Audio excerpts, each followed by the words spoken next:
Et bienvenue sur Salvation Light Diffusion. Aujourd'hui, nous parlons du baptême du Saint-Esprit. Vous avez été instruits lors de l'émission précédente sur le baptême d'eau avec la sœur Fadima Fadil, qui d'ailleurs ne nous a pas abandonnés. Mais aujourd'hui, nous abordons un autre point qui ne sera pas le moindre, celui du baptême du Saint-Esprit. Qu'est-ce que le Saint-Esprit? Comment se présente-t-il? Comment faire pour l'avoir? Sont autant de questions qui certainement ont pu attarauder votre esprit et dont vous aurez les réponses aujourd'hui par la grâce de Dieu avec la présence du pasteur Augustin Kogan, notre fidèle invité. Bonjour pasteur. Bonjour Sœur Arnold. Bienvenue sur le plateau. Merci et je salue également tous ceux qui nous suivent, tous nos fidèles auditeurs qui nous écoutent, qui nous suivent en ligne. Bien. Comme nous l'avons dit, nous déroulons sans tarder le tapis au thème de ce jour qui porte sur le baptême du Saint-Esprit. Pasteur, vous nous avez instruit précédemment sur le baptême d'eau et vous l'avez présenté comme étant la condition sine qua non pour entrer au ciel. Cependant, dans la parole de Dieu, dans un autre passage, il est dit, en vérité, je te le dis, si un homme ne naît d'eau et d'esprit, il ne peut entrer dans le royaume de Dieu.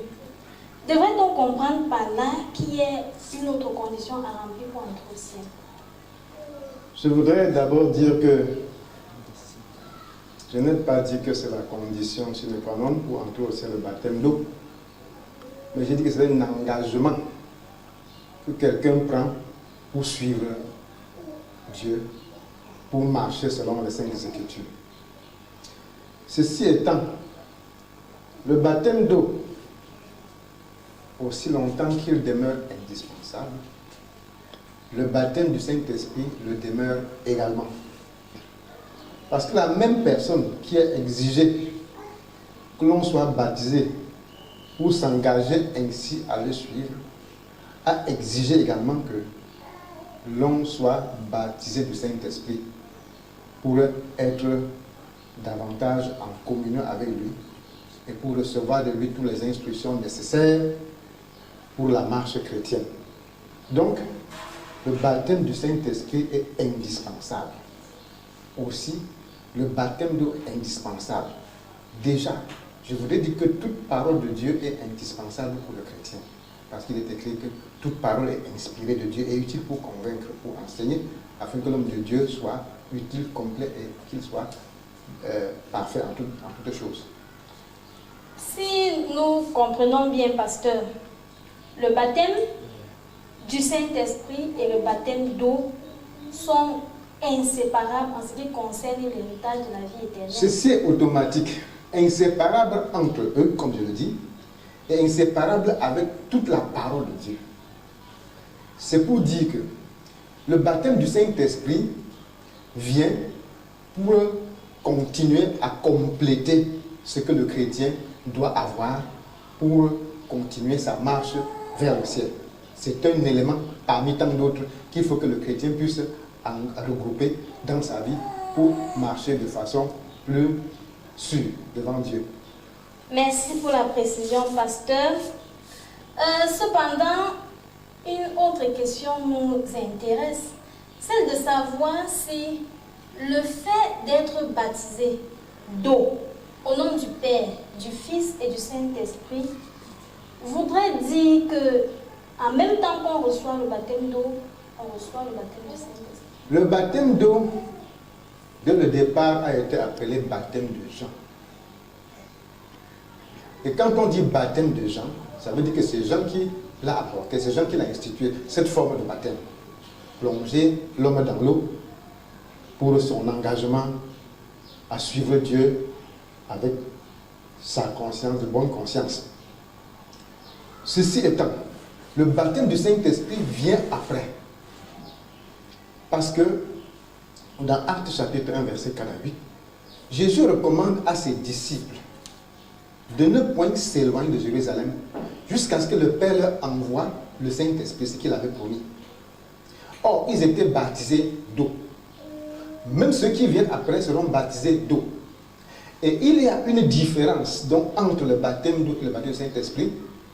Parce que quand nous voyons acte 2, comment le Saint-Esprit se présente, comment on dit que quelqu'un est baptisé du Saint-Esprit, on voit que ceux qui ont été baptisés du Saint-Esprit dans acte 2, ils parlaient de nouvelles langues.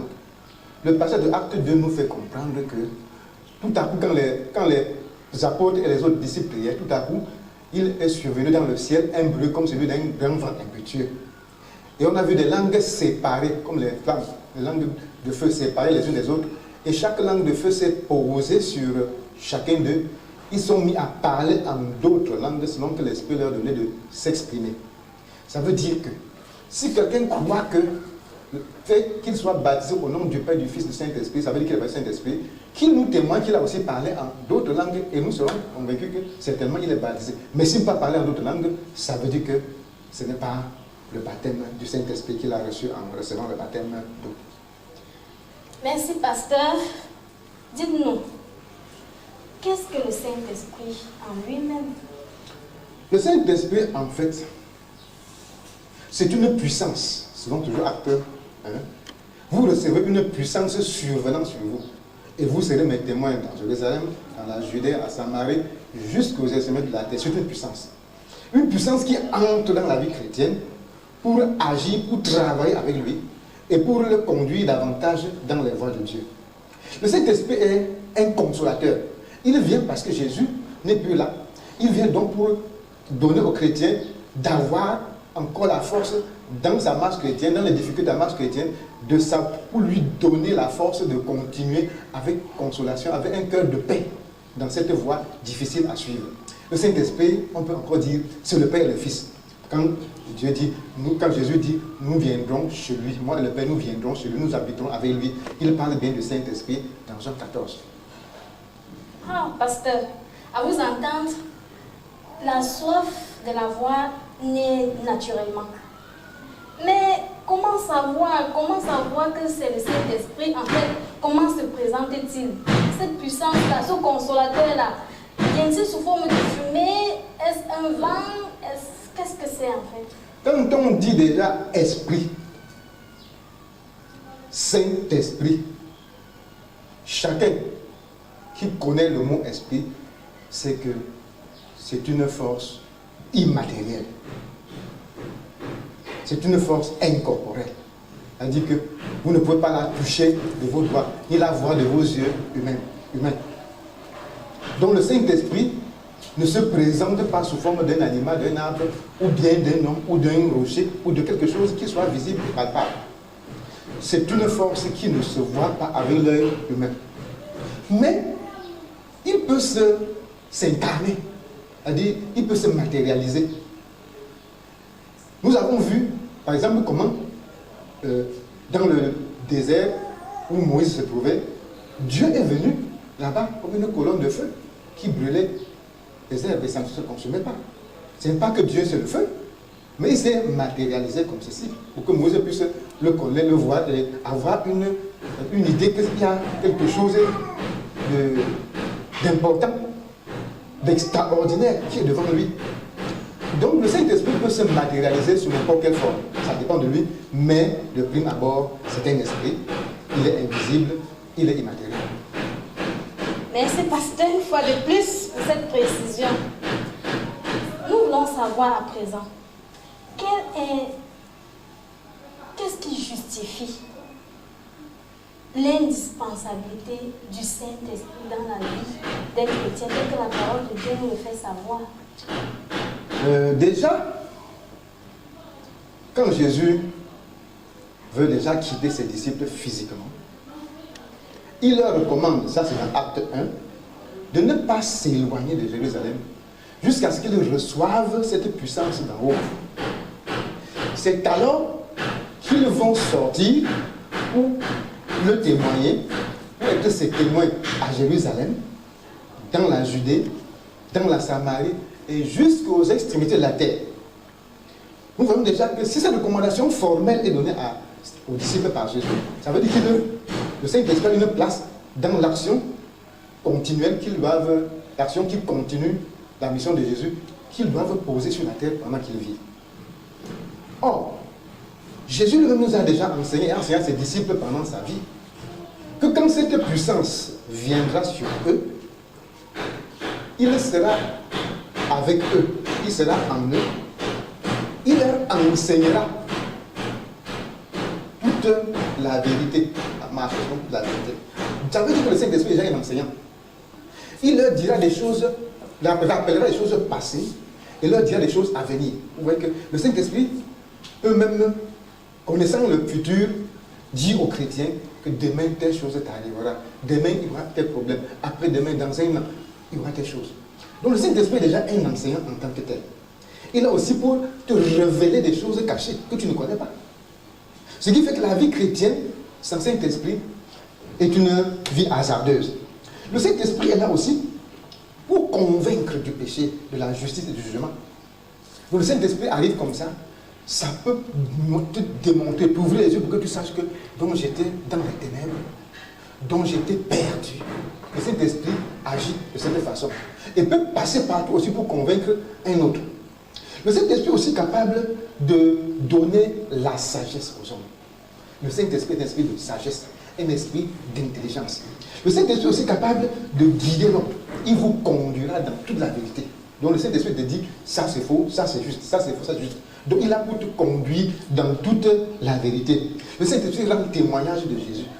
Il rend témoignage de ce que Jésus a fait. Donc ceux qui, comme nous sommes venus à la fin des temps, quand le Saint-Esprit arrive, il nous donne des preuves convaincantes que c'est Jésus qui a laissé la parole, c'est Jésus qui est venu nous donner, nous sauver, c'est Jésus qui nous a donné la possibilité d'aller au ciel. Le Saint-Esprit peut aussi t'avertir, il a averti l'apôtre Paul, que voici celui qui a cette ceinture, voici comment on va l'attacher quand il sera à Jérusalem. Donc le Saint-Esprit peut aussi te dire des choses qui vont t'arriver demain. Il peut bien le dire. Le Saint-Esprit peut envoyer en mission, comme il a fait pour les apôtres de temps à autre. Il dit que laissez-moi, le Saint-Esprit dit, mettez-moi à part Paul et Barnabas pour l'œuvre à laquelle je les ai appelés. Donc le Saint-Esprit peut missionner, le Saint-Esprit peut te donner une mission. Donc c'est le Saint-Esprit qui vient donc intervenir quand les apôtres priaient pour que Paul et Barnabas soient mis à côté parce qu'ils les avaient appelés pour une œuvre bien précise. Le Saint-Esprit peut aussi révéler des choses cachées. Comme nous l'avons dit, il peut affranchir l'homme du péché. Le Saint-Esprit peut t'aider à pouvoir être au-dessus du péché, à une force qui puisse te mettre au-dessus du péché. Nous voyons par exemple l'apôtre Pierre. Quand il était encore dans sa chair, disciple de Jésus, il avait peur d'une pauvre servante qui est venue dire, tu es parmi ses disciples. Il a dit non, je ne suis pas parmi ses disciples. Mais quand le Saint-Esprit est venu, l'apôtre Pierre était capable, il s'est levé parmi les principaux sacrificateurs, parmi les grands, les magistrats, tous ceux qui étaient à Jérusalem ce jour-là, pour leur dire, c'est vous qui avez crucifié Jésus. Il n'avait plus peur de personne. Le Saint-Esprit a donné ce courage, cette force de pouvoir parler sans avoir froid aux yeux, sans avoir peur de ce qui peut lui arriver. Donc le Saint-Esprit donne cette force à l'homme de travailler avec la puissance de Dieu. Le Saint-Esprit peut aussi intercéder pour l'homme. C'est un intercesseur. La Bible nous dit, dans Romains chapitre 8, le Saint-Esprit peut intercéder pour nous. Donc le Saint-Esprit a un rôle tellement crucial. Il a beaucoup de choses qu'il peut faire. Beaucoup. Le Saint-Esprit peut même enlever quelqu'un, te porter ici comme ça, te mettre à. Il a fait. Au sujet de Philippe, quand Philippe a baptisé le nuque éthiopien, après, le Saint-Esprit a enlevé Philippe. Le nuque éthiopien, il l'a cherché partout, il n'a pas trouvé. Donc le Saint-Esprit est une puissance, comme nous avons dit, qui est capable de faire tout dans la vie des hommes, selon Dieu. Voilà ce que nous pouvons dire en bref. Un enseignant, un consolateur, un intercesseur, tous ces attributs, tous ces rôles renfermés dans le baptême du Saint-Esprit. Devons-nous comprendre par là, pasteur, que le Saint-Esprit n'est pas là seulement pour nous aider à aller au ciel? Peut-il aussi nous être utile sur cette terre pendant que nous vivons? En principe, le Saint-Esprit est plus utile sur cette terre. Je ne sais pas si nous serons utiles au ciel. Comment ça, pasteur? Parce que vous voyez ce qu'il est venu faire. Et vous voyez comment il a travaillé avec les apôtres. Et vous voyez tous les rôles tous les attributs que Jésus a fait connaître à ses disciples, le Saint-Esprit viendrait leur donner. cela s'est accompli parfaitement. Donc, en entrant au ciel, le Saint-Esprit nous aura aidé à entrer au ciel. Et que nous entrons là-bas, le Saint-Esprit, c'est une personne. Il ne va plus continuer à rester. Il n'a plus rien à faire comme nous sommes au ciel avec lui. Il est comme si c'était notre compagnon, comme Dieu, comme Jésus. Donc, il vient s'introduire, s'incruster dans nos vies, pour nous aider à combattre le bon combat de la foi, à être vainqueurs, jusqu'à ce que nous entrions au ciel. Là, nous vivons avec lui. Est-ce de là que vient son nom, le sceau de la rédemption? Le sceau de la rédemption, ça veut dire que quand on est baptisé du Saint-Esprit, c'est comme un cachet. Un cachet qui te fait reconnaître. Vous connaissez qu'un papier, peut-être officiel, qui n'a pas un sceau, qui n'a pas un cachet, n'est pas valable. Qui n'a pas une signature de l'autorité compétente, n'est pas valable. Donc le Saint-Esprit vient dans la vie du chrétien pour montrer que celui-ci appartient à l'Éternel. Voilà la signature de Dieu sur lui. Voilà le cachet de Dieu sur lui. C'est pour ça qu'on appelle le sceau de la rédemption. C'est ce jour, même si tu meurs, sur ton corps se trouvera ce sceau qui permettra de comprendre à n'importe qui que celui-ci appartient à Dieu. Il n'a pas... Que faire donc pour le recevoir? Pour le Saint-Esprit, c'est simple. Il est dit dans Jean, chapitre 14, verset 15, « Si vous m'aimez, dit Jésus, gardez ma parole. » Et il continue. « Et moi, j'ai prié le Père. Il vous donnera un autre consolateur, le Saint-Esprit qui surviendra sur vous. » Donc, la seule chose à faire, garder la parole de Dieu. Si Dieu te dit ne vole point, ne vole point. Ne mens point, ne mens point. Fais le bien, fais le bien. Ne tue point, ne tue point. Tout ce que la Bible nous dit de faire, c'est la recommandation de Dieu. Si tu mets tout ceci en pratique, Dieu te donne le Saint-Esprit sans discuter. Si tu marches comme Dieu t'a indiqué, selon les voies de Dieu, tu as le Saint-Esprit à tout moment, par la grâce de Dieu. Sans le demander. Maintenant, c'est Jésus qui prie, tu n'es pas obligé de demander. Je prends un exemple. Le jour où Pierre est parti prêcher chez Corneille avec sa famille, qui avait demandé le Saint-Esprit là-bas? Personne. On l'avait même dit qu'il y a un Saint-Esprit. Ils ont eu le cœur vivement touché, l'amour de garder cette parole, et le Saint-Esprit est descendu sans qu'ils ne sachent comment. À d'autres demandent. Ce n'est pas interdit. Quand tu n'as pas quelque chose et que tu en as besoin, tu demandes. D'autres, on l'a seulement imposé les mains, ils ont reçu cet esprit. Les apôtres ont demandé. Donc c'est pour vous faire comprendre que tout est possible dans cette circonstance, selon l'état de ton cœur avec Dieu, selon ton alliance, selon ton unité avec Dieu. Bien, pasteur, vous venez de citer les apôtres qui ont reçu Corneille et toute sa famille, et bien d'autres encore. Est-ce à dire que n'importe qui peut le recevoir le baptême du Saint-Esprit? Il est dit dans Jean, chapitre 14, je crois, verset 17, que le monde ne peut recevoir le Saint-Esprit. Quand Jésus dit à ses disciples, mais vous recevez le Saint-Esprit, que le monde ne peut pas recevoir. Pourquoi? Parce que la convoitise de la vie, des yeux, la convoitise de la chair, l'envie de la vie, ne peuvent pas permettre que celui qui est hors de Dieu, parce que ayant ces choses, tu es hors de Dieu. Ces choses ne peuvent pas te permettre d'avoir l'approche de Dieu, d'être visité par Dieu.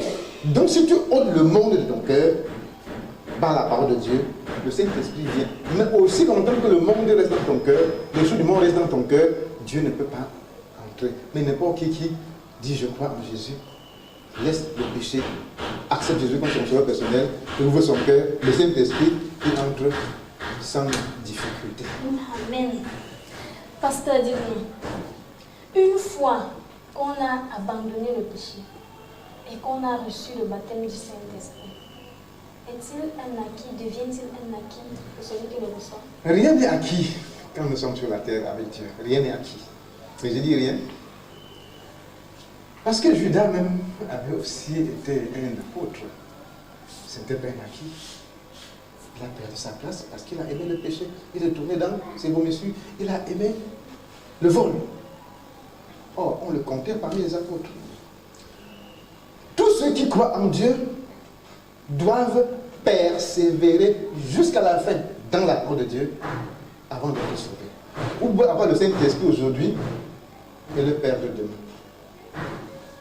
Dans 1 Thessaloniciens chapitre 5 verset 19, je crois bien, l'apôtre Paul dit, n'éteignez pas l'esprit. Ça veut dire que vous pouvez l'éteindre.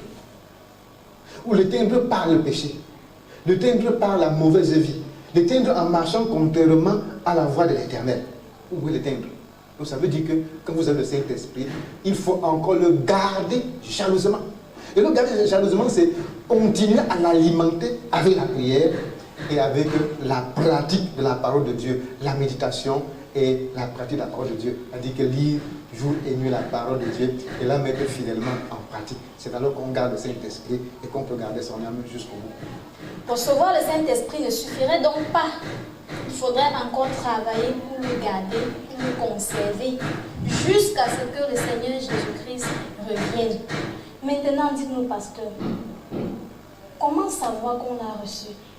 Puisque vous êtes témoin des multiples déviations qui existent autour du Saint-Esprit, comment savoir qu'on a reçu le Saint-Esprit? Quand nous lirons Actes chapitre 1, verset, à partir du verset, chapitre 1, à partir du verset 2, à partir du verset 1, vous verrez comment les apôtres ont reçu. Quand vous lirez Acte 19, vous verrez comment ceux du temps d'Apollo ont reçu. Et ceux du temps de Paul, veut dire, ont reçu. Il n'y a pas deux façons de reconnaître qu'on a le Saint-Esprit. C'est le signe initial, c'est le parler en d'autres langues. Ça veut dire que vous pouvez être un Indien qui n'est même jamais venu au Cameroun, vous vous retrouvez en train de parler Bassa sans même connaître quelle langue de Bassa qui existe. Et si le Bassa est là, il vous comprend parfaitement.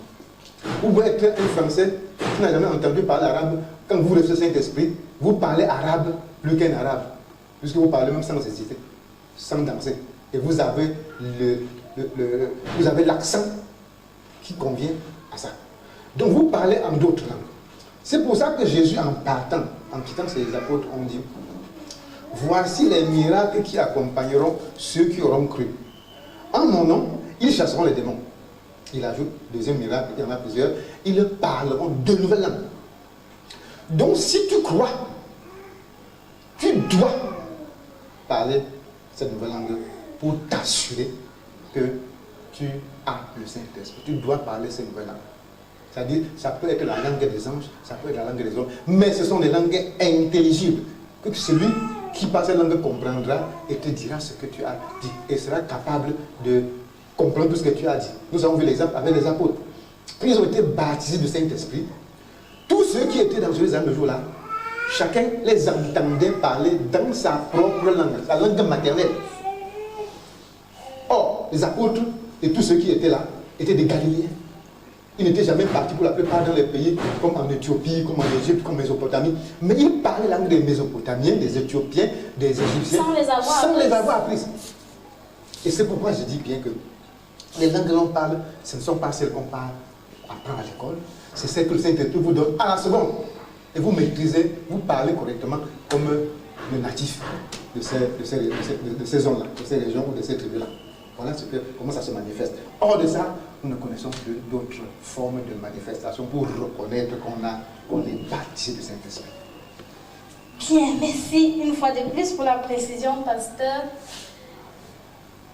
Cette grâce, ce don presque incompréhensible dans le langage humain, y a-t-il une période de temps déterminée pour la recevoir?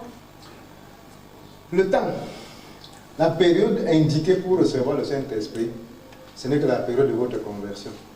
Comment ça, pasteur? Je veux dire que si vous convertissez maintenant, vous avez le Saint-Esprit maintenant, si vous attendez 100 ans avant de vous convertir, c'est à ce moment que vous pouvez espérer avoir le Saint-Esprit. Donc à tout moment que votre cœur peut être ouvert, le Saint-Esprit peut descendre. À tout moment. Je prends toujours notre exemple avec Pierre. Ceux qui ont reçu la parole je connais ont ouvert leur cœur à l'heure là, au temps T. Ils ont reçu le Saint-Esprit au temps T. Les apôtres par contre ont demandé le Saint-Esprit près d'une semaine. Jusqu'à ce qu'ils aient rempli tout ce qu'il fallait remplir avant que le Saint-Esprit vienne. Donc quand vous remplissez les conditions du Saint-Esprit, même si c'est à minuit, même si c'est à quelle heure, même si vous êtes où, il arrive, ipso facto, sans tarder. Pouvez-vous revenir sur ces conditions de façon... Les conditions? Ou pour recevoir le Saint-Esprit. pour recevoir le Saint-Esprit, comme je dis, si vous m'aimez, gardez ma parole, dit Jésus. Et moi, dit-il, je prierai et le Père, il vous donnera un autre consolateur, le Saint-Esprit qui va survenir sur vous. Garder la parole de Dieu, c'est la seule condition qu'il faut avoir, qu'il faut remplir pour avoir le Saint-Esprit. Dès que la parole entre et que votre cœur est touché et que vraiment elle prend place, le Saint-Esprit suivra immédiatement. Viendra-t-il comme au temps des apôtres ou... Au temps des apôtres, ça c'est le temps des apôtres. Est-ce qu'il y a une différence de ce temps et le temps des apôtres? Puisque nous disons que Dieu ne change pas. Ce qu'il a fait hier, il le fait également aujourd'hui. Ils l'ont reçu sous forme de langue de feu. Même aujourd'hui, on le recevra de la même façon. Ce n'est pas parce que tu n'as pas vu la langue de feu que ça n'existe pas. Je vous ai dit que le Saint-Esprit peut se matérialiser, vous le voyez. Et l'Esprit peut se matérialiser, vous le voyez. Mais il peut ne pas se matérialiser. Donc il peut venir par la langue de feu, tu ne le vois pas. S'il veut s'incorporer dans le feu, ok, vous le voyez. Donc ce n'est pas parce que vous ne voyez pas que ça n'existe pas. Non.